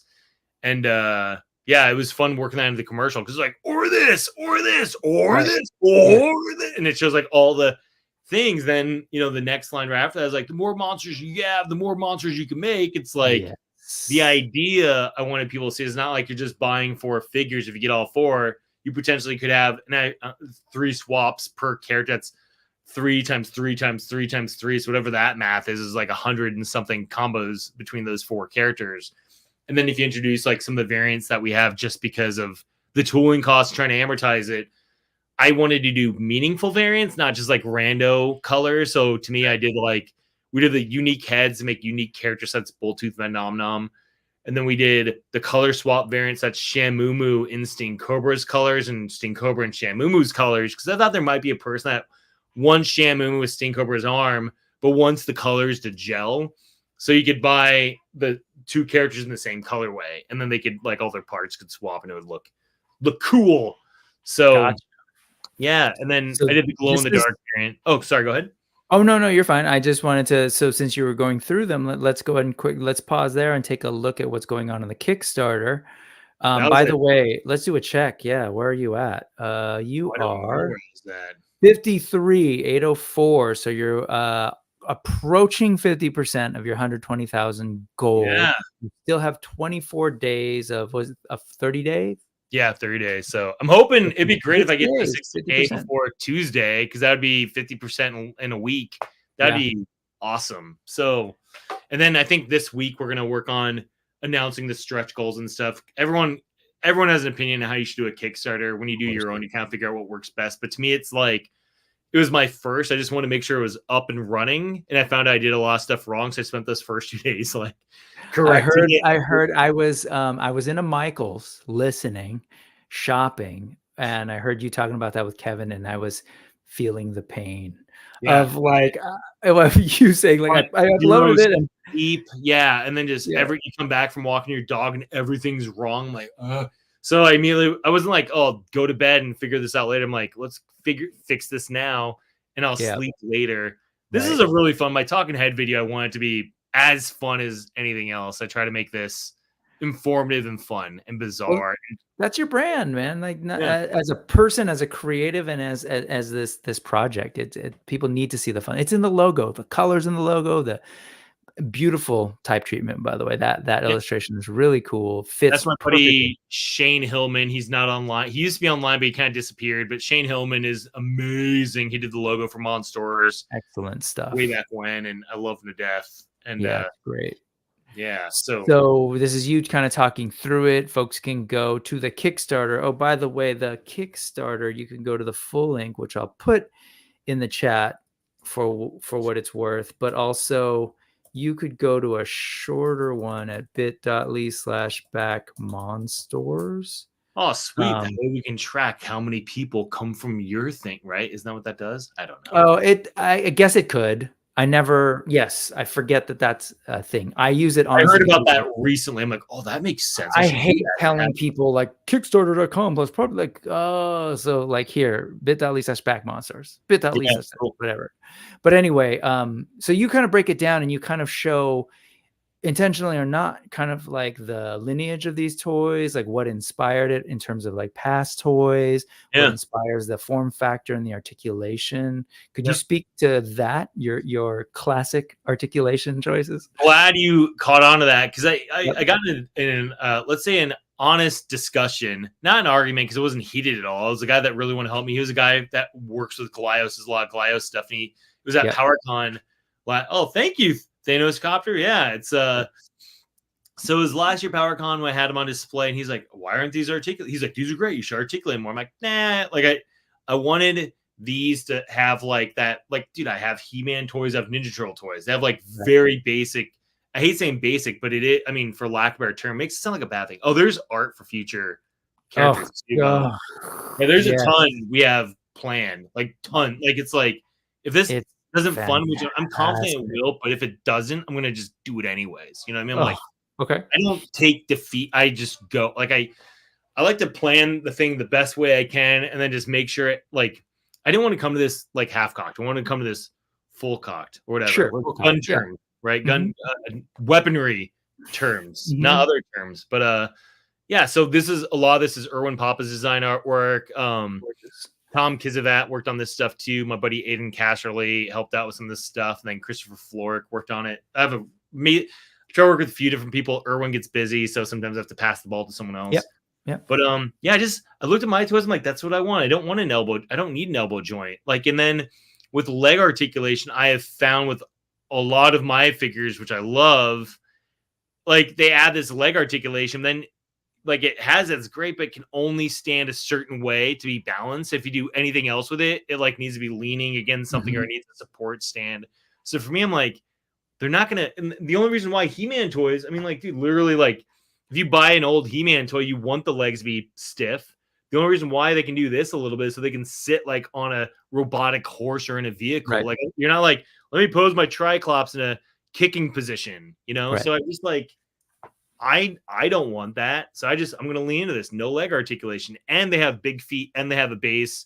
You don't have to have the base. They balance on their own, but the base is like extra because of earthquakes and stuff. So thinking of your California folk, but also if you can kind of see in this little shot from the Talking Head video, there is you kind of run through the head, the arms, the waist. And there'll be more. We just don't want to talk about it until it's confirmed with the factory. Like there's things we're working on. It's like, oh, this has got to come up. Like the horns have to come off for tooling. Maybe we can do horn swivels. So you can like I just like that. Sure. So yeah, so cool. We're trying to do something unique with a Sting Cobra's tail, not like a bendy tail because that always cracks over time. So I want these all to be like injection plastic. But we have a pretty cool idea for the tail. The hands will swap between like Shaman will have 2 expression hands, 2 weapon holding hands, so you can like dual wield weapons. So the hands will swap, and because the hands are swapping, my production manager Chris is like, "Hey, well, let's just make them swivel." So the hands will probably have swivels at the wrist. So there will be extras. It'll just be case by case scenario. Like Sting Cobra's tongue will have to come out, so maybe we'll put like a little swivel in there. So you can like pose his tongue a little differently, you know. So we're gonna try and get that stuff. Well, that's when I was, I know when Erwin pointed you towards the coverage, I forget who the guest was because I've talked about it twice now, like really early in its stages before the Kickstarter was sort of like coming. And then later when I knew that it was like a week away or something. But I said, honestly, like at this point, like, I'm collecting stuff that it fits a kind of a form factor, roughly 6 to 7 inches. And so that's where I was at. But it's like, I couldn't not, these things grab my attention because of the colors, the characters, the design. And I'm just like, it's fantastic stuff. So for that reason, I'm probably not going to collect a bunch, but I'm I appreciate but it. I'm in like, yeah, I went with the Sting Cobra, but in the Shamumu colorway swap. Oh, cool. Yeah. And I definitely need that art of book, and we'll talk more art in a little bit. But I share that because I understand that some folks are like, well, these are 5.5 inch and they have classic, I love that term, articulation. So like folks like Gabriel Pinto's asking, like the figures are awesome, but maybe later down the line it can have, I think he meant to say more joints in the figures because there are joints there. Is that at all in your mind in terms of the future, or are you like, nah, this is really what this line is meant to be? So to me, it's like start here, do this the best I can, because I feel like if someone guilts you into doing something a different way and you're not really that passionate about it, it won't be the best version of that thing. So me, I'm like, I want to do the best version of what I want, which is this. And then find ways where I can plus them up a little bit here or there. And that is like when Chris Garwich was like, oh, I think we can add a swivel here. We can add a swivel there. We can make this work with this. I'm like, cool. But that's like a bonus feature. It's not like, oh, every single thing's gonna have like 8 different swivels. Like, no, everything has at least the 4 swivels. Will be the head, the arms, and then the waist. And sometimes the heads and the arms will definitely swap. Sometimes the waist might swap. So like Shamu and Sting Cobra, like their waists are about the same size. So we might actually make that a swap feature between the two of them. But it's like, do that, great, prove that works. and then I'll focus on like wave 2, and we have other plans down the line. Like, you know, talk a little about a cartoon show, which is obviously not like a for sure thing. It's just like in my head, I have this Where it story. could go. Sure. I've commissioned some development artwork to show what it could look like, which has been really fun. I'm saving that for like an update for later. That's great. The environment. Let's just say that play set from the toy commercial didn't come out of thin air, right? It came from that may or may not have been developed for a thing. And so to me, it's like my mind is on anatomy, it's on aesthetics, it's on building a world, building characters, making them cool, building a brand. Hopefully, I like to think I can build a brand. I've done it with Kaiju Doom a bit, and that was my first licensing thing. Monsters is my first like solo act, and you know, even like coming up with like the logo and the of this, like it's pretty clever idea. It's very clever. Absolutely. No, it's great. It's like a well-rounded, creative ball of wonderful. And so sorry in the future, no, you're fine. Yeah. Like, if like someone like if the Brutal Realm guys were like, not saying like to put this on them, but if they're like, dude, we love highly articulate, we love your stuff. Can we do a highly articulate, and we could like collaborate on that? And I just let them kind of like, because they love articulation, or someone else, maybe another toy company, like, you know, like, I don't know, not to put pressure on anyone by any means, but like, yeah, if like Jada was like, oh, hey, I want to do these, like how, you know, it's like, that's his focus is like articulation. These guys are articulation. I'd be like, cool, go, you know, like if and I know they would want to see that it's proven as a successful model over here. And then is there overlap with the highly articulated community? So yeah, no, I think that's great. Like there's a focus, and clearly it's not just these figures, because you've already hinted at like wanting to be ready should there be the occasion to develop a cartoon show. And so on that note, first off, Jada Monsters, not confirmed, but no, I met June for the first time a couple weeks ago, and he's a super cool dude. Oh yeah, you were at the meetup. And that's where you were on for the Amigos. Yeah, right on. And it was cool because he and I were sharing war stories. I mean, he's in plastics, I'm in resin, you know, so it's just kind of like, oh, yeah. Yeah, I mean, like, it's just like one of those things, like, one foot first and the other one. Like, I don't even like, oh, hey, would you a stretch goal for a third totally new thing? I'm like, dude, that's a whole nother tooling. I'd rather, if I do stretch goals with this, how do I enhance the offerings that are currently there? Rather than like worried about like, oh, make Berserker work in this campaign. I want to say Berserker for like his own campaign with like Woolly Mammoth and Bone Picker or something like that. I appreciate and respect the restraint, and I think that's actually the good call for everybody involved, because you want to make this thing, you know, these first couple figures sing. You want to do it the way that you sort of had envisioned and maybe even planned for. I've seen people kind of get swept up in the momentum of a Kickstarter, and then how about this, and so then have to kind of go back and, okay, now wait, how do we do this? So like here, it sounds like you've thought through what's manageable at this time, should it work out. And all that means is you'll build a strong foundation, and we'll get AWOC stores in the future. We'll get no. But here, on that note, you heard it here first. You mentioned the cartoon thing. So Thanos was saying that he saw you show on a different stream a map. So in the Talking Head video, I actually show the map, and I show is that where it is? All the characters. Yeah, it's on the Talking Head video up there. It's like a little bit. It's like we have a whole world plan to let people know like things are coming. You know, so it's like a little bit. I don't know where it is exactly. There it is. It's right here. Yeah. Oh, it's right before that. Yeah. Those are that's Tom stuff. Yeah. So, that's Tom did some of that stuff. Yeah. Yeah. I recognize. There it is. Oh, there it is. Yeah. Such a tease. Look at you. You know what you're doing. No, it shows the whole map. It just literally scrolls up. It's like we have a whole world plan. So it shows the whole world. It's not finished. It's like a work in progress. Yeah. No, but what a cool. That's got to be so fun, man. I'm actually. Yeah, like, you know, Wetlandia, you got the Soaky Sea, the tundra. Yeah, Hot Pockets is one of my favorite, like little hot springs, but we're calling them the Hot Pockets. Hot Pockets. Yeah. The Thick. Are we talking like a stormy kind of? Thick is a jungle area. Yeah, gotcha. Jungle swamp kind of a thing that leads to the tundra. So this whole world, we kind of made it like if we were to do a tabletop game down the road, I wanted to like. I would want a world map, so I'm trying to build a world map that fits on like a kind of a square format. Love it. Very cool. And I love there is a nod to, as you say, to the past, and particularly this period post, or sort of what I this is probably not an appropriate term, but like the classic 80s era. And I'm totally saying that because, I'm whatever from my lens. But then I got a little older, and then the 90s, right, came in, and there was a mix of like, let's play with form and do some abstraction and exaggeration of character.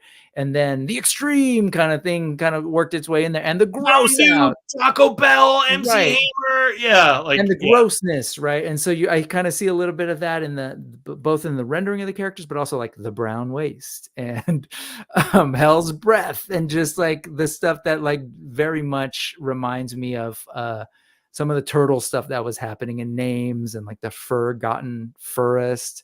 Yeah, excellent stuff, man. That's where Berserker's from, is the Forgotten Forest. He's basically the Tasmanian devil of up there. He's like Godzilla. Like, so in the Forgotten Forest, he's huge. And then there's little furry woodland creatures. And he just comes out. He's like a tornado, like Godzilla. And they all go into hiding. Dude, Josh, we have and my buddy Eric Brown, not Eric Brown. Oh my God, Josh Brown's there. Eric Barnes. Is one of my main collaborators on with the story. I have a couple of people helping out too, like Brock Otterbacher. He has this company called Ghost X Ghost, which he's an amazing storyteller too. But I love it. I love like pulling in friends. I pay them all, so it's like I'm not like, hey, help me out, give me all your good ideas. Like I pay. Like my thing is, I pay a friend to come over for an hour. I pay their hourly rate, and then I buy them lunch, and we just talk for an hour about stuff. And I'm like, cool, everything we talked about, I own, right? Like, yep. Cool. Like, you paid for an hour and you bought me lunch. You had to talk about cool shit with you. It's like, yeah, it's like, to me, it keeps it clean. It keeps it fun and keeps it like genuine. They know, like, I'm like, I want to own everything we talk about. Obviously, if they like pitch me an idea, I'm like, that's dumb. It's so far left field, doesn't fit. If they're like, hey, can I keep that idea? I'm like, yeah, dude, totally. Keep that one thing that doesn't fit with this at all. So I always try and get things in writing with my friends, and just smart. Make it. That's actually really smart. It keeps it, like you said, it keeps it clean. Yep.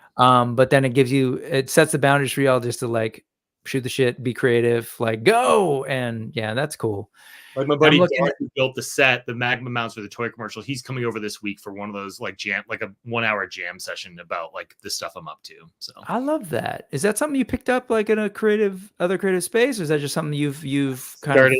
It just happened. I was like, you know what? When I was at Sideshow, one thing I realized, and not to this might sound like a weird analogy to it, but like when I was at Sideshow, we were working on like our fourth. I own you and everything in your brain. Yeah, no, but I was at Sideshow. We were working on like our fourth Deadpool statue design wise. I'm like, I'm just like, we've worked on 3. I feel like there's probably, this is before the Deadpool Wolverine. This might have been after the first movie. It was like a long time ago. Might have even been before the first movie.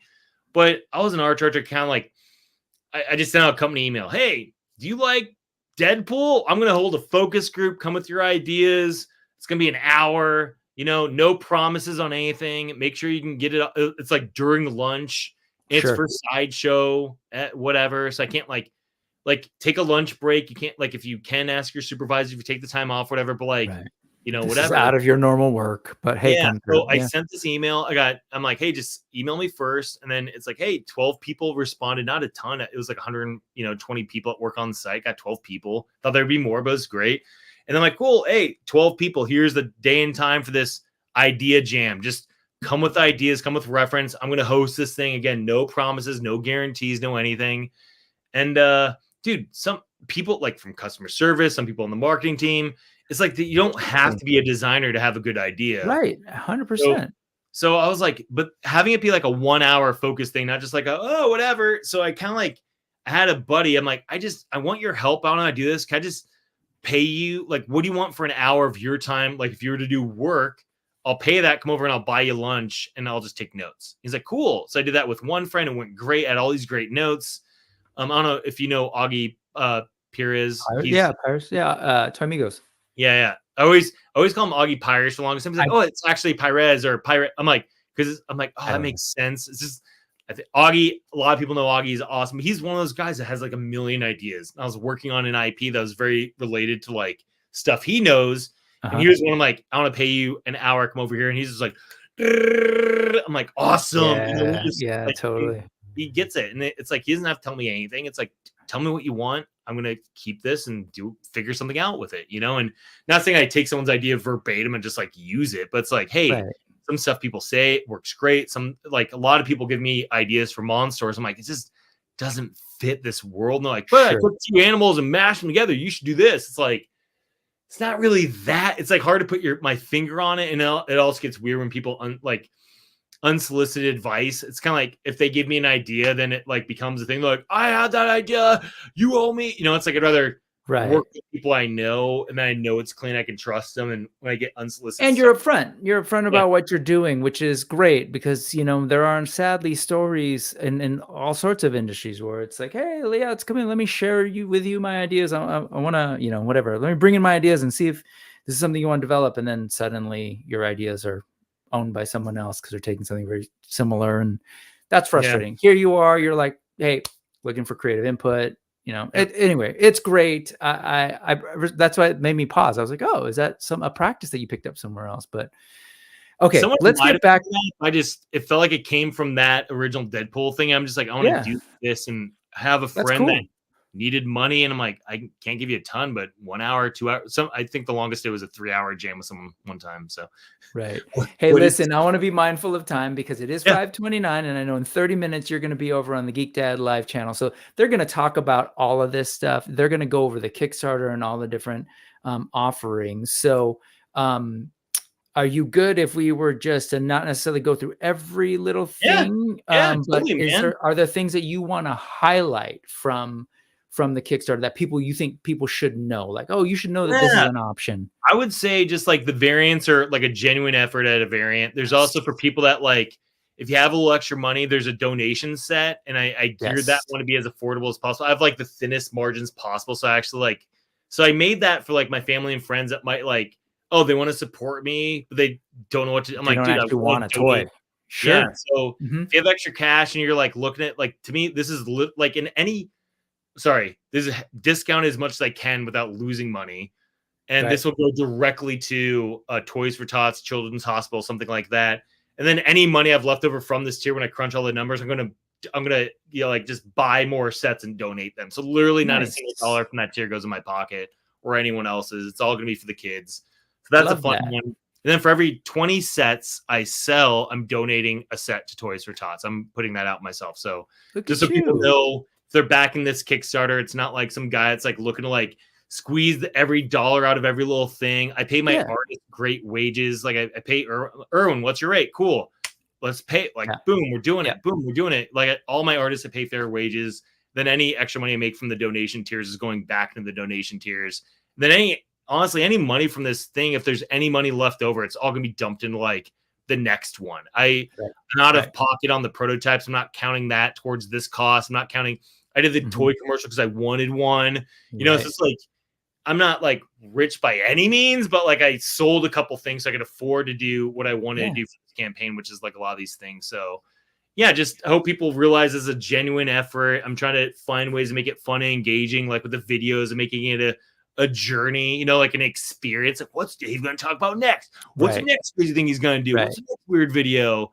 Make it fun, and then just hopefully we get this does great. We do more Monsters down the line and more. I would keep on that whole donation set thing. If I can get my numbers up, costs come down more. I just want, I love the idea of just getting these into as many people's hands as possible. So I love that. I think that's fantastic for the kids. ¿Qué pasó, carnal? Órale, Tony's Figs is in the house.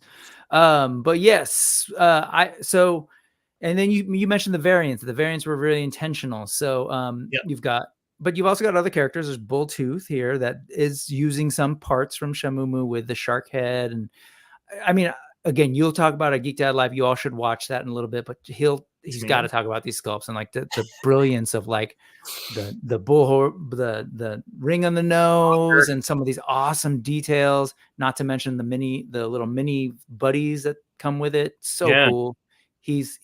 I know that he's in love with these. I mentioned it to him when I was on his show last week and he's like, oh yeah, that's right. I got to follow up with them and get him on. And so I'm glad that you're coming on today. This guy's fantastic. I might pick. I might add a Venom Nom next to my. This is coming up. Not this one. This is actually really cool. But no, I gotta be well, I don't know. That's kind of rad. So we're But- actually still tweaking this one because the colors are slightly off. But I just need some, and his anchor's not even colored.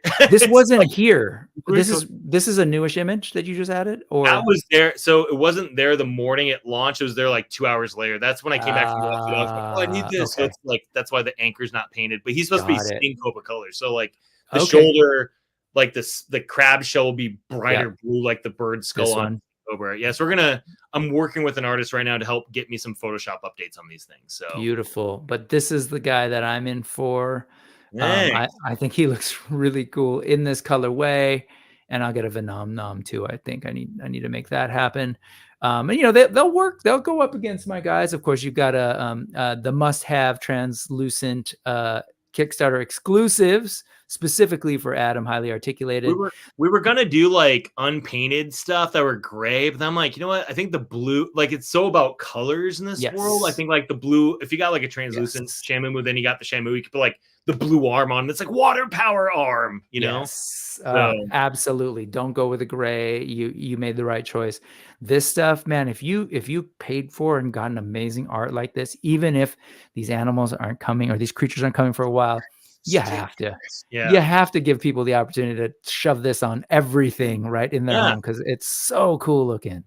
Who are the artists again? Let's name them all. So this is Irwin's. Irwin Papa did Shamu, Sting Cobra, and Berserker, and then Woolly Rameth was an idea from my cousin. He came up with the name Woolly Rameth. I'm like, I see it.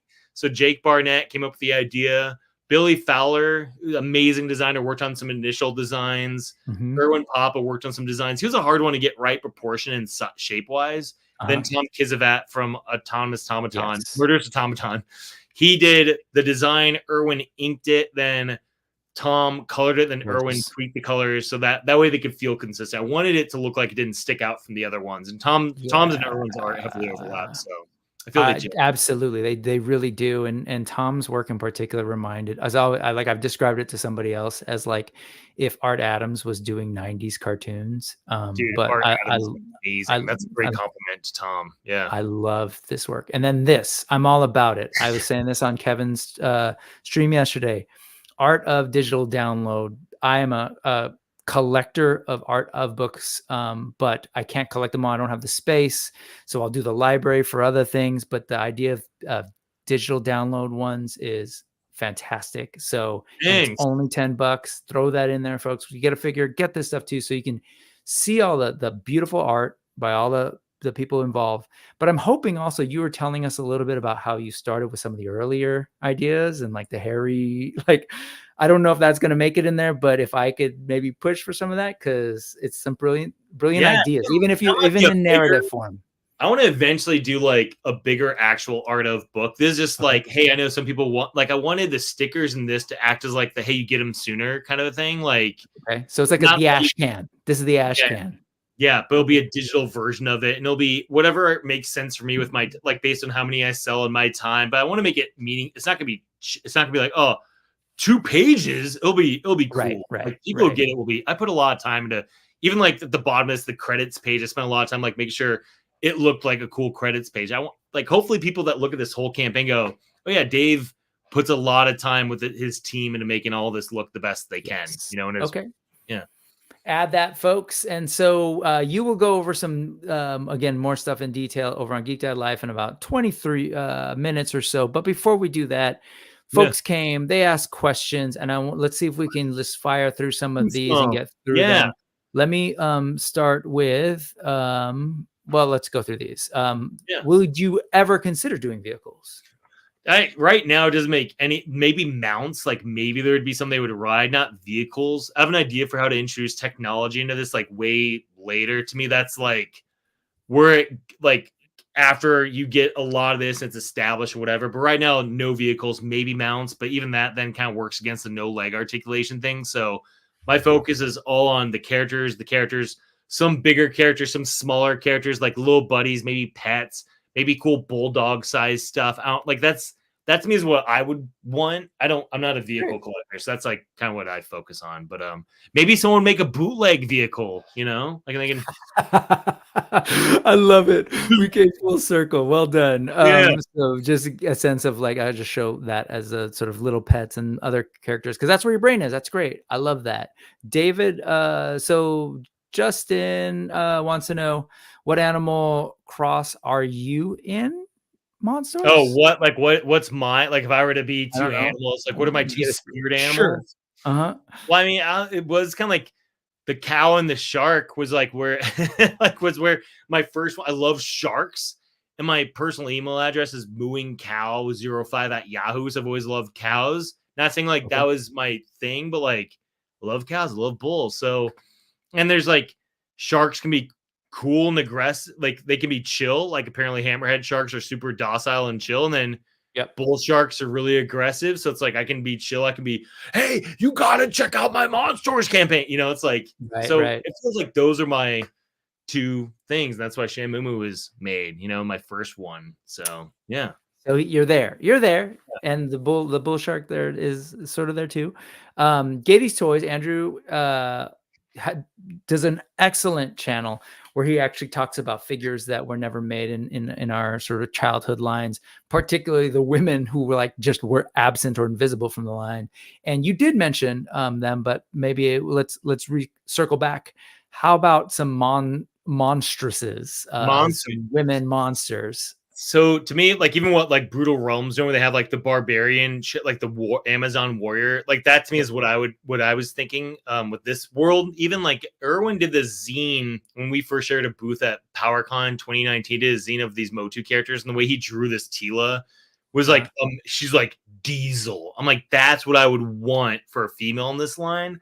So the one character that comes to mind, it might make it into something soon, not as a figure right away, but in terms of like a background character, as like a what was, is a Sphinx character, because the Sphinx. Like, so to me, like a lion chick with wings, or like there might be a cool way to like play up on that angle, so it's familiar. Yeah. I thought about like a Medusa angle, but it's like the snake hair thing doesn't work. Or I have Sting Cobra, so I want to kind of like avoid that. But like I wanted something that was accessible and made sense. So yeah. Okay.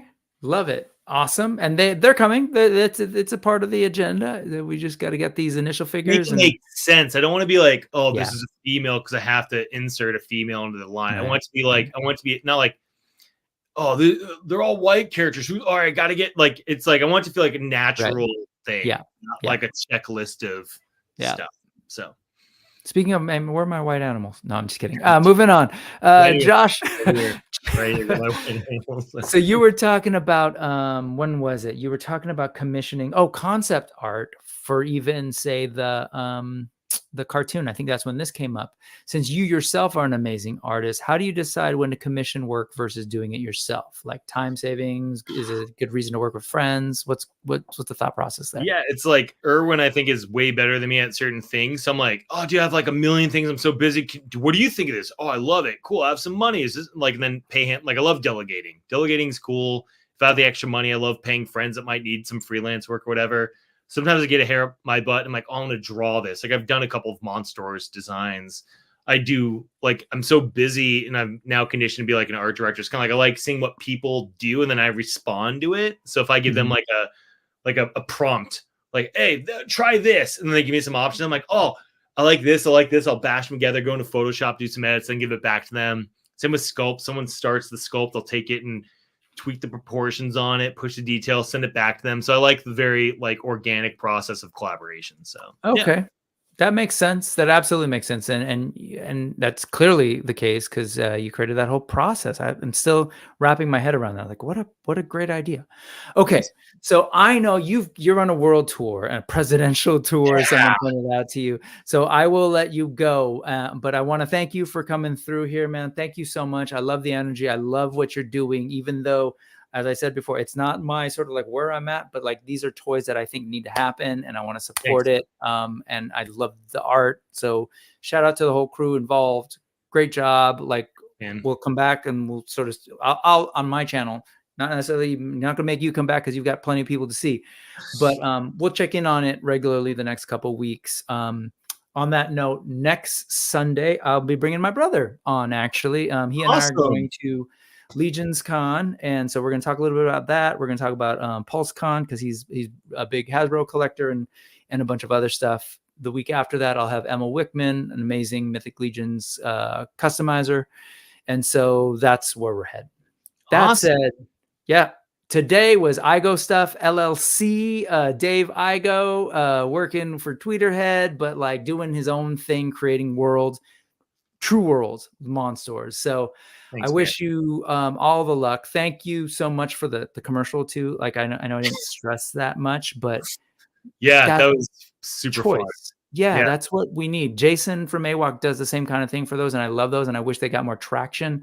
But like, yeah, we need those. And for all my friends who do YouTube channels, throw those on there every now and then. Like when you need to go run in the middle of a stream, commercial break brought to you by Monsters. Yeah. Monsters. So I put there's it, an and if idea anyone for ever folks. needs it, like just hit me. I'm very accessible. I'm not like there's not like I answer all the social medias like me. So if you message Monsters on Instagram or the Monsters on Instagram, that's me, or through Facebook Messenger or anything, or the campaign, if all the messages in there is me checking it. So if you ever need to get in touch with me about anything, let me know.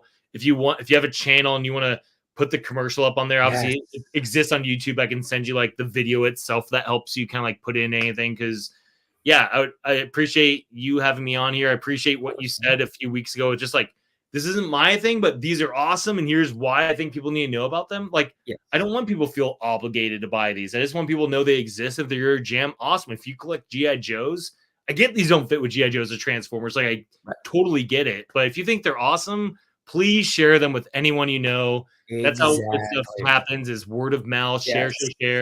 Appreciate everything. Just every 20 sets I sell, I'm donating a set to kids charity. So and that's what this is about, just so you know. It's like I want to, because I know there are people whose this is their jam. And tonight on Geek Dad Life and on YHS, definitely like those folks, there are people there who just love this, but they need to hear about it. So you do the work.